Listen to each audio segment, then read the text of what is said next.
Hello, welcome to the latest edition of the Believe in Duke podcast. I'm Steve Wiseman, the Duke beat writer for the Raleigh News and Observer, joined as always by show co-host Sheldon Williams, the landlord. Sheldon, how are you this fine Friday? I'm good. I'm good. Not too bad. Not too bad. The last couple of days has been a little better weather-wise, and then it went back down to the 40s. So I'm not a big Yes, fan of the cold. So when I get teased with like 70-degree weather and everything during January, I'm like, okay, it's pretty good, pretty good. Then the next day is 40 degrees. I'm like, oh, yes. it didn't last long. It's not quite spring yet, but yeah, Right, that's right. life in the Carolinas and in Atlanta too. It's kind of the same weather we have. So the Blue Devils will be coming to Atlanta. Yeah. It should be On, flying in today. yeah, that's right. On Saturday Yep. or Friday for the Saturday game. Yep. 3:00 game at McCamish Pavilion down there. They need to get a win. I mean, after losing Yes. Monday night, they showed a lot of fight in that game. I think we have a lot to break down from that Virginia Tech loss, 78-75. Dariq Whitehead's injury situation, Kyle Filipowski, what happened to him at the end of the game. We're going to get into that in a minute. Before we go any further, I want to remind everybody that Believe in Duke podcast is sponsored by Bet Online. They've been a sponsor for a long time. We appreciate their support. Bet Online remains your number one source for all your sports betting this season. Everything from NFL playoffs to pro and college basketball, UFC, MMA, and more. We're down to the Final Four in football right now in the NFL championship weekend here. So good chance to get in the action there. You'll always find the latest odds, team matchup info, player news, and game trends at Bet Online. With live betting options, free contests, and live scores for almost any sport or game imaginable, Bet Online is truly the fastest and easiest way to bet all your favorite leagues and events. Head to the website today or use your mobile device to join and receive your 50% welcome bonus with your first deposit.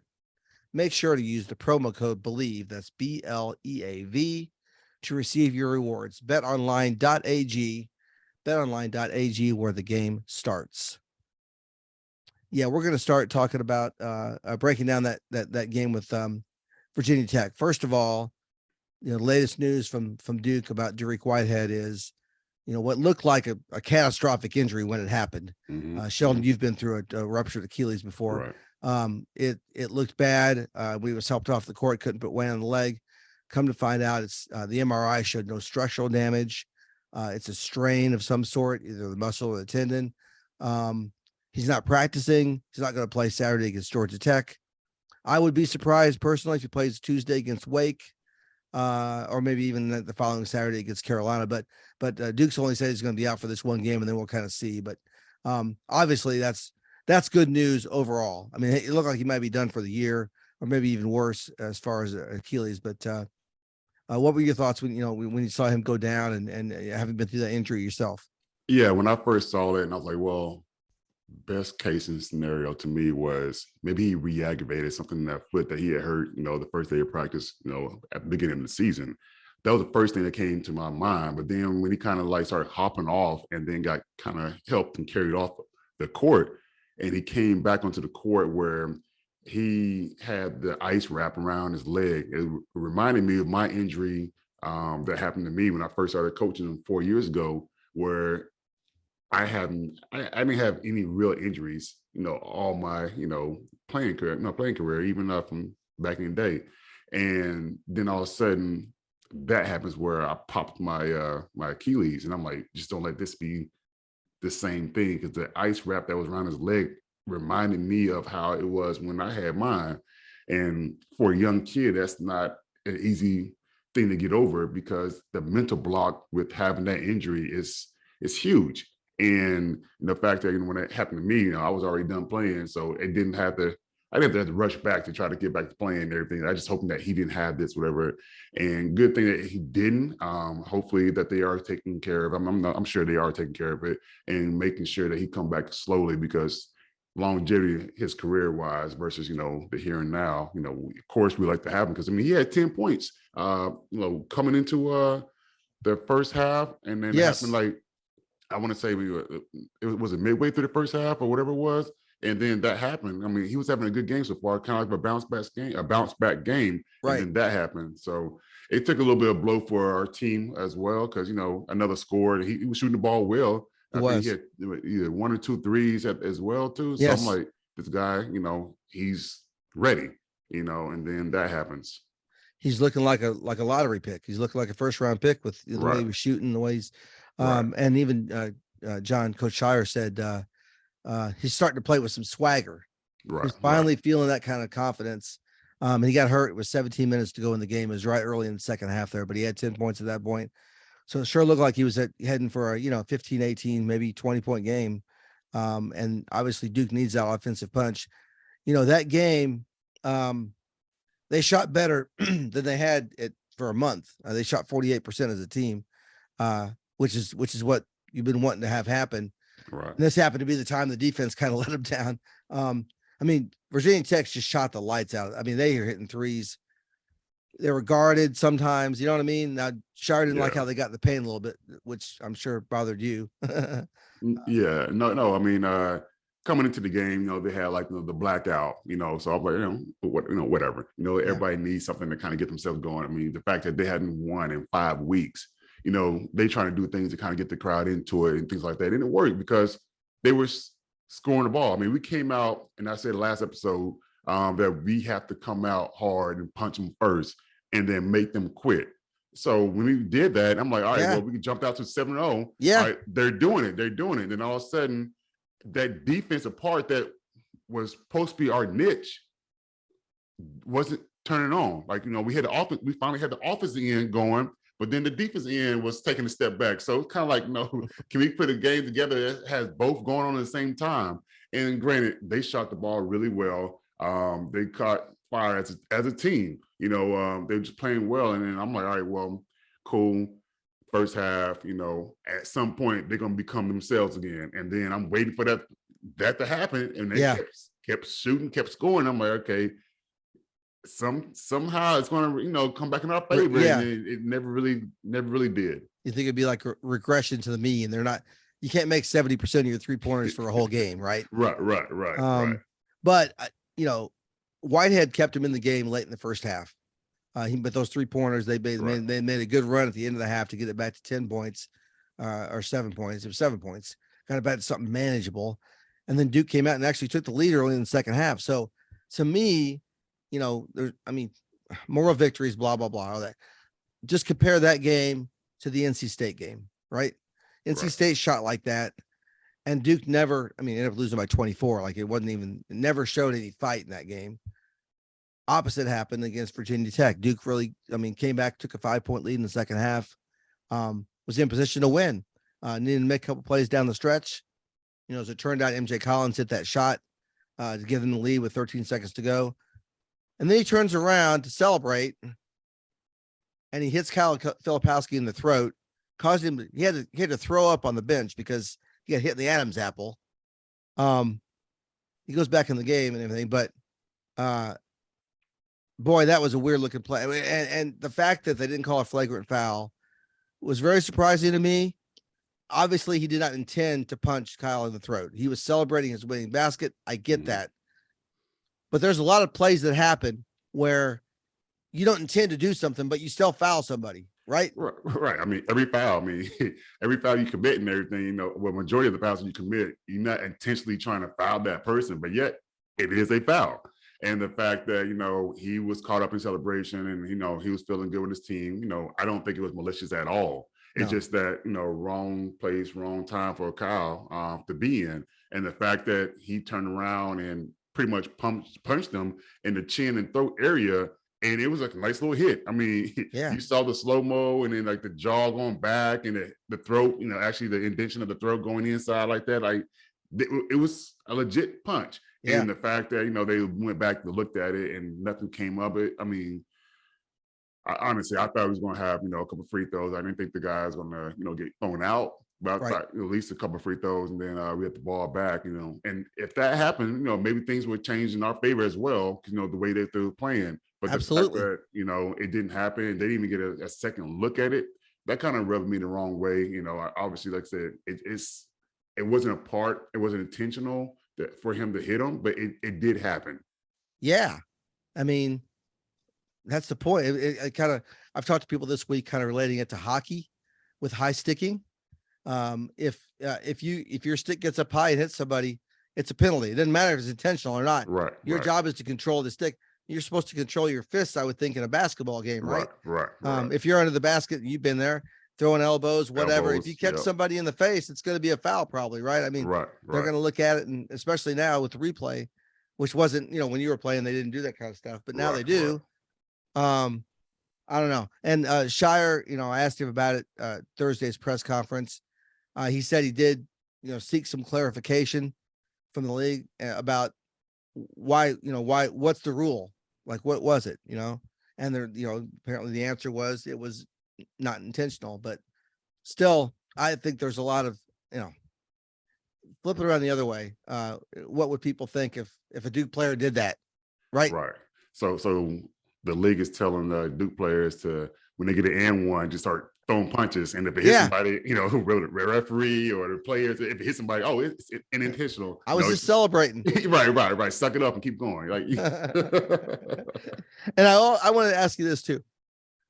That's the first time where I wondered, like, if Coach K was still on the bench, what his reaction would have been. And John's being his own person, and I get that. I respect him for it. He's got to be him. He doesn't go volcanic, right? That doesn't seem to be his nature, and that's okay. That's him. Coach K, I think, would have been, woo boy. Yeah, I think he'd been livid. I mean, I think John is still earning his stripes, so to speak, as a coach and things like that. So I don't know if he can go off the handle on certain things as of yet. But the fact that, with Coach K, we've seen, the longevity of his career, and especially towards the end of his career, like, some things have been, perceived a little bit differently, with Coach K than it would be with John Shire. But the fact that, if that would happen, of course, things would have been off the handle. You're going to respect, you're going to respect me enough to let me yell at you and get my point across. And then I was like, oh, let me go back and look at this, that type thing, Yeah. So, I mean, but it's all about, kind of, getting his stripes. And, once John gets that in there, I'm sure we're going to see some times where that's going to happen. Yeah. No, I totally get it. So we'll see how that goes moving forward. See, it's funny. There were 3 plays in 3 games to Craven Smith from State got, Leaky Black hit him in the State Carolina game. Leaky Black got ejected. And then the next night, RJ Davis from Carolina got hit in the face during at the end of the Syracuse game. We had, like, all 3 teams in the triangle had guys get, like, hammered, and there's like 3 different outcomes. It's just a weird week for officiating in the league. But anyway, So Kyle Filipowski's okay. And let's talk about him. 29 points and 10 rebounds in the Georgia Tech game. And after he got hit, they called timeout and he went on the bench, threw up into a towel kind of thing, like he had clear his throat, basically. He wanted to go back out in the court, and they ran the last play through him. He got the ball. He wasn't open. He was out by the 3-point line. He saw Proctor open right to him, wide open 3. He didn't hit it. 30 seconds earlier, he hit one to tie the game, remember? So he shot it with confidence. Now, obviously, they wanted Filipowski to take that shot, but it wasn't possible with the way the defense played. So I thought they executed that last play at the end of the game well. And Filipowski showed toughness to be back on the court. He definitely did. I mean, especially, with a team that's not playing with full strength. Again, we come in the game where I finally felt like, our team was fully healthy. And then we got situations like, with Whitehead, and then, the punch with Flip. But, towards the end of the game, we were searching out Flip because, he had it going for us. And, they were doing a good job of, always putting 2 guys on him or making sure that he saw bodies every time he touched the ball or even just moving around the court. So it made it a little bit difficult for us. But, he made right play, made it out to, the ball found Proctor and everything. But it just, didn't go, the bounce didn't go our way. And then, what's his name, Mutts, he didn't hit a free throw all game. I think he was like 0 for Yeah. 7. He was Yeah. like 0 for 7 and He something like finally that, hit whatever. one. Yeah. And then finally hit one. I was like, come on, like, be yourself. Like at some point, like Virginia Tech, be yourself. Like, come on, give us a break. Give us a break. And that was the thing that kind of bothered me a little bit because, like I said, I knew they haven't won in 5 weeks. I knew they was going to have this day circled and everybody's going to be all hyped because of blackout and things like that, whatever. And I was waiting for them to be themselves, and they never did. And then watch the next game they're gonna be themselves, and it won't be anywhere near that. And that's the thing that kind of makes me mad. They have 2 ACC wins, Carolina and Duke. Oh, like what is up with that? yeah. The only 2 teams they've beaten. They were both at home. Yeah. And the fans, got riled up for, whenever those 2 teams come to town, ACC play. Right. Everybody's fired up for that game. It's, it's T-shirt night or it's blackout, whatever, that's the way it goes. And that'll be the case, I'm sure, in Atlanta tomorrow. Georgia Tech again is at the bottom of the standings, just like Virginia Tech is. It's a game Duke has to win, even without Whitehead. I don't think there's any question about it, right? This is the game have to come out and play well. Yeah, definitely. I mean, they got to put that in their rear view because the game right now is 3. Now you got 3 games in 7 days, with Georgia Tech and then Wake and then Carolina, which is always going to be a big emotional game anyway. Mm-hmm. But the fact that they got to stop and forget about what happened in the past and just take games one at a time. And once we start seeing that, we're trying to get back on track.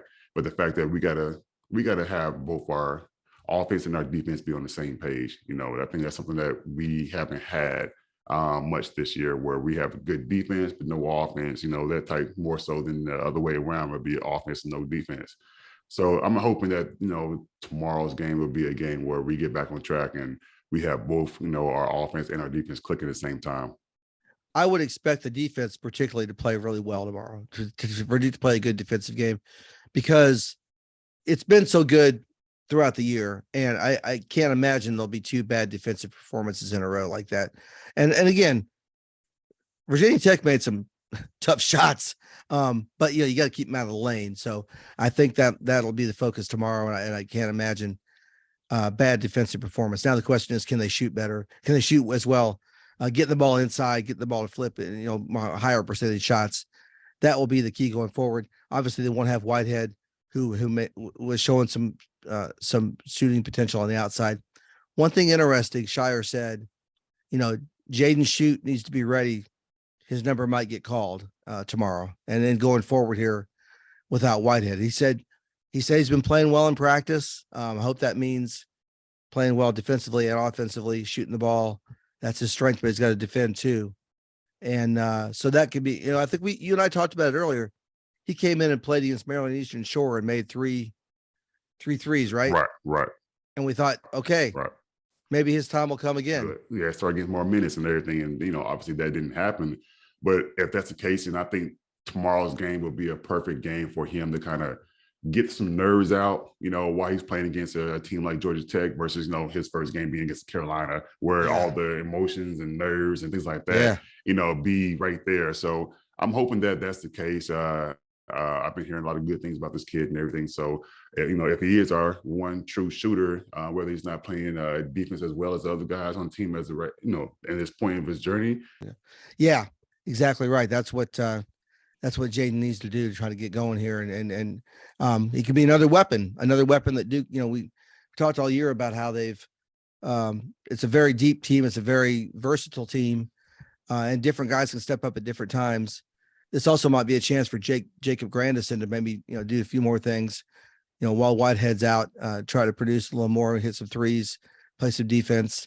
Dariq Lively, one other thing, Dariq Lively had a really strong game defensively he played well defensively against Virginia Tech too, and started getting a little bit more going offensively. Shire mentioned something in his presser on Thursday that Dariq's never going to be a guy where you throw the ball in the post and let him go to work. Like, that's not going to be him. So I guess everybody needs to kind of adjust their expectations on offense. He's going to need to get rebounds, putbacks, lobs. Those are the kind of plays he's going to be effective in. He's going to be better impact defensively. And we've seen that. And I think some of us, and I think maybe you were too, expected, okay, when's the offense going to catch up with the defense? And I think this is his ceiling at this level. This is where he's going to be. So that's the way it's going forward. I'm curious about his NBA future, if that's the case. First round pick, right? Yeah, I mean, I didn't get a chance to see this kid play in high school, so I didn't really know the game. I just saw that the clips were, number one player in the nation, things like that. So obviously, I'm thinking like, the guys dominate on both sides of the ball. Not just just on one side. Especially, with that kid. I can't think of his name, but he's in the G League right now. He was like the number 2 player. So I'm like, well, I saw clips on him. I mean, well, if he's the number 2 player, then Lively's over here. He's going to be a monster. Monster. That's what I'm thinking. So, but to put it in perspective, like, John said and everything, he's not that guy. So I'm not sure exactly what he was doing in high school to get him the number 1 spot. But I know he's a 7'1" guy that actually can guard, 1 through 5 pretty much, and he can protect the rim. He's not as good of a rebounder as I want him to be. Him being agile and things like that. I'm thinking he'd be climbing all over the glass, getting every rebound. But everybody's learning curve is a little bit differently, and hopefully he's making his strides on that. But I think John put it in perspective, like that's not his journey. He could be that someday, but as of right now, that's not his journey. And some of the talk again around the team last couple of days has been, you remember Mark Williams as a freshman. It took him a while to get used to the game physically, but by the end of his freshman year, yes, yeah, he was really good, right? Yeah. And so Lively is starting to get an idea about what he needs to do. It's time for him to kind of take that step, maybe, right? Maybe even, like you said, be a better rebounder. He should be, let's face it, he should be getting 10 to, double figures rebounds per game. I agree. If he's not going to score, 10 or 15 points or whatever, he better get 4 or 5 blocks and 10, 12 rebounds a game, right? No, I agree. He can get 8 to 10 points just by, running the floor. He does that really well. So he can get that, but just by running the floor and guys kind of dumping the ball off to him or, giving alley-oops, that's just being involved with the plays. You have to actually be a part of the actual offense to do that, just being active. And I think Mark kind of learned that as the end of the year of his freshman year was going on. Yep. And then all of a sudden they was looking for him. He became that impact player where, if I get caught up, I can throw it up to him and, he can bail me out. And that's something that Lively can do as well. So I'm hoping that, that's something that he will take in consideration, or at least the coaching staff is telling him like, hey, we had the same situation with Mark, a couple of years ago.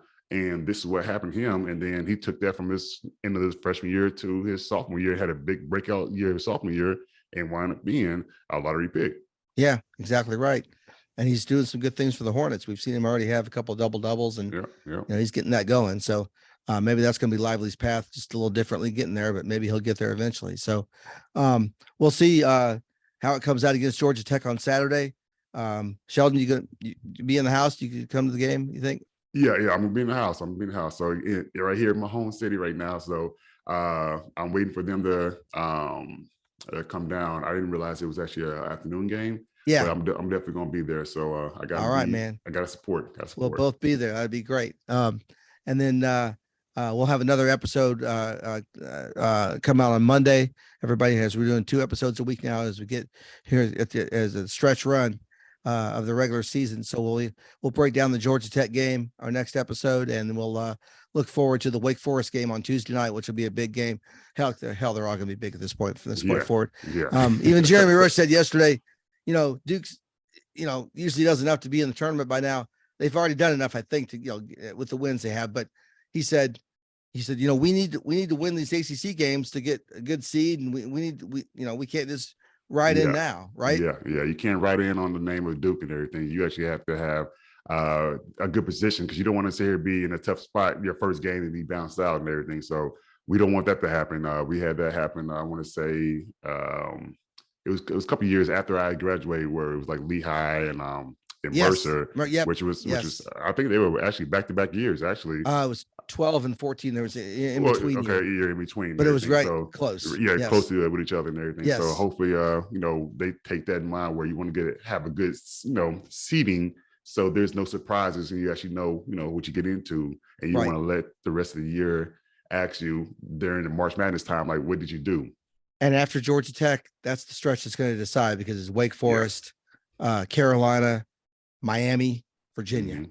And we'll, Mhm. we have plenty of time to talk about that, but that's coming up after Georgia Tech. So first of all, the Blue Devils got to get a win at Georgia Tech. That's what they're aiming for.